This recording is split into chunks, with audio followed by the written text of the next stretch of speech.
મારું નામ સીમા છે. હું ગુજરાતના એક નાના એવા ગામમાં રહું છું. હું ગરીબ ઘરમાં ઉછરેલી પણ ખૂબ જ સમજદાર અને સંસ્કારી છોકરી હતી. માતા પિતા મજૂરી કરતા હતા અને ભાઈ ખેતરમાં કામ કરતો. અમારું ઘર ખૂબ જ નાનું હતું, પણ બધાના દિલ ખૂબ મોટા હતા. હું શાંત સ્વભાવની, સાદું જીવન જીવતી એક સામાન્ય છોકરી હતી. જ્યારે હું 20 વર્ષની થઈ ત્યારે મારા પિતાએ મારી માટે સંબંધ શોધવાનું શરૂ કર્યું. થોડા જ મહિના પછી મારો સંબંધ બાજુના ગામમાં દિનેશ નામના છોકરા સાથે થયો. તે 30 વર્ષનો હતો અને પોતાના ગામમાં મોબાઈલની દુકાન ચલાવતો હતો. દિનેશ સાવ સરળ સ્વભાવનો અને પ્રેમાળ છોકરો હતો. થોડા દિવસ પછી મારા લગ્ન પણ થઈ ગયા. મારું નવજીવન શરૂ થયું. દિનેશનું ઘર નાનું હતું. સાસુ સસરા વૃદ્ધ થઈ ગયા હતા. ઘરના બધા કામ મારે પોતાના હાથેથી કરવા પડતા. હું સવારે વહેલા ઉઠી અને રસોઈ બનાવતી અને પછી આખો દિવસ સાસુ સસરાની સેવા કરતી. મારા પતિ પણ મને મારા કામમાં મદદ કરતા અને સાંજે ઘરે આવે ત્યારે મારી સાથે થોડો સમય વિતાવવાનો પ્રયત્ન કરતા. જોત જોતામાં 3 વર્ષ વીતી ગયા.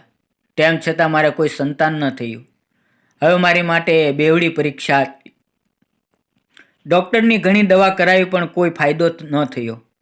ઘરના તણાવ વચ્ચે હવે મને એક ખાલીપો લાગવા લાગ્યો.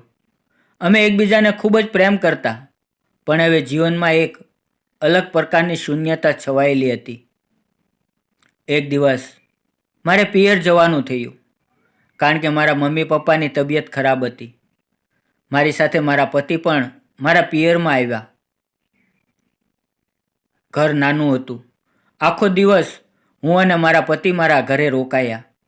સાંજે જમ્યા પછી અમે જ્યારે જવાની તૈયારી કરવા લાગ્યા તો મારી માએ અમને બંનેને પ્રેમથી રોક્યા અને મારા પતિને સૂવા માટે એક અલગ રૂમ આપ્યો. મોડે સુધી બધાએ વાતો કરી અને પછી સૂઈ ગયા. પણ મારા પતિ દિનેશને રાતે ઊંઘ આવતી નહોતી. તેણે મને મેસેજ કર્યો કે મને ઊંઘ આવતી નથી, તો તું આવી શકાતો મારી પાસે બેસવા માટે આવ. પણ મિત્રો, બન્યું એવું કે હું સૂઈ ગઈ હતી. હવે આગળની વાર્તા મારા પતિ દિનેશ કહેશે. થોડી વાર પછી દરવાજો ધીમેથી ખખડ્યો. દિનેશને લાગ્યું કે સીમા આવી છે. તેણે ચાદર ઓઢી લીધી અને ખાટલા પર સૂઈ ગયો. કોઈ ધીમે ધીમે તેના રૂમમાં આવ્યું, પરંતુ આ અંદર આવનાર તેની પત્ની સીમા નહોતી, પણ તેની સાસુ હતી. અંધારામાં એક શાંતિ છવાઈ ગઈ.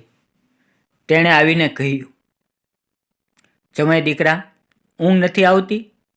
તેની વાત સાંભળીને દિનેશ થોડું ગભરાઈ ગયો અને કહેવા લાગ્યો, માફ કરજો સાસુમાં, મને લાગ્યું કે સીમા આવી છે. તેના સાસુ ધીમેથી હસ્યા અને કહ્યું, ના દીકરા, એ તો તેના નાના ભાઈ સાથે બાજુના રૂમમાં સૂઈ ગઈ છે. હું અંધારામાં તારો ચહેરો જોઈ ન શકી, પણ મને લાગ્યું કે તને એકલું એકલું લાગતું હશે. થોડા સમય માટે બંને મૌન રહ્યા. પછી સાસુ બોલ્યા, દીકરા, મારા જીવનમાં પણ વર્ષો થઈ ગયા, કોઈએ કાંઈ પૂછ્યું નથી કે હું કેવી છું. તારી સાથે વાત કરીને મને જીવતી હોવાનો અહેસાસ થાય છે. દિનેશ ચૂપ રહ્યો અને તેની વાત સાંભળતો રહ્યો. તે બંનેની વાતમાં જીવનની ખાલીપણાની લાગણીઓની એવી વાતચીત હતી જેમાં શરીર નહોતું પણ આત્મા જોડાયેલો હતો. બંને પોતપોતાના દુઃખો એકબીજાને સંભળાવતા રહ્યા. દિનેશ માટે એ રાત ખાસ બની ગઈ. બંને કોઈ ગુનાહિત અથવા મર્યાદા તોડનારી વાતો નહોતી, પરંતુ એકદમ માનવી મા દીકરા વચ્ચેની વાતચીત હતી. બીજે દિવસે દિનેશ સવારે મોડો ઊભો થયો. તે શાંત દેખાતો હતો, એટલે તેની પત્ની સીમાએ પૂછ્યું, કેમ, તમને ઊંઘ તો સારી આવી હતી ને? દિનેશે થોડું સ્મિત આપીને કહ્યું, મારી તારી માં એટલે કે મારા સાસુ સાથે વાત થઈ, એટલે મારું મન હળવું થઈ ગયું. બીજે દિવસે પિયરથી તે બંને ઘરે પાછા આવ્યા. દિનેશ હવે વધારે વિચારમાં રહેતો. તેની સાસુની એક વાત તેના દિલમાં ઊંડે સુધી ઉતરી ગઈ હતી. એક દિવસ સાંજે દિનેશ તેની પત્ની સાથે શાંતિથી બેઠો હતો અને દિનેશે કહ્યું, સીમા, તને ક્યારે લાગે છે કે આપણું લગ્ન જીવન થોડી લાગણીઓથી ખાલી છે? તેની વાત સાંભળીને સીમાની આંખમાં આંસુ આવી ગયા. તે બોલી, હા, મને ઘણી વખત લાગ્યું છે, પણ હું એમ સમજતી હતી કે તમે બહુ વ્યસ્ત છો. કામનું ટેન્શન, ઘરનું ટેન્શન અને મા બાપની ચિંતા, એટલે તમે મને વધુ યાદ નથી કરતા. થોડી વાર સુધી દિનેશ શાંત રહ્યો અને કહ્યું, એ મારી ભૂલ હતી.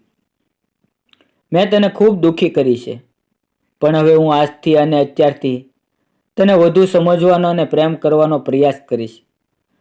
ત્યારે સીમાએ હસતા હસતા કહ્યું, અને હું પણ હવે તમને એકલા નહીં મૂકું.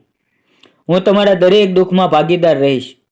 આ વાત પછી બંને વચ્ચે લાગણીઓની નવી શરૂઆત થાય છે. હવે તે બંને એકબીજાને વધુ સમજવા લાગ્યા અને જીવનમાં રહેલી ખાલી જગ્યા ધીરે ધીરે ભરાતી ગઈ. મિત્રો, જીવનમાં તૂટેલા અવાજોને સાંભળવા, એકબીજાના ખાલીપણાને સમજવું અને સંબંધોને વાત કરીને ફરીથી જીવન બનાવવું શક્ય બને છે. થોડા સમય પછી ડૉક્ટરની સારવારથી સીમાના ઘરમાં પણ ખુશીનો સમય આવ્યો. મિત્રો, આ વાર્તા તમને કેવી લાગી? કોમેન્ટ કરીને જરૂર જણાવશો. ફરી મળશું આવતીકાલે. ત્યાં સુધી આવજો. આવી જ વાર્તા જોવા માટે ચેનલની મુલાકાત લેતા રહેજો. ધન્યવાદ મિત્રો.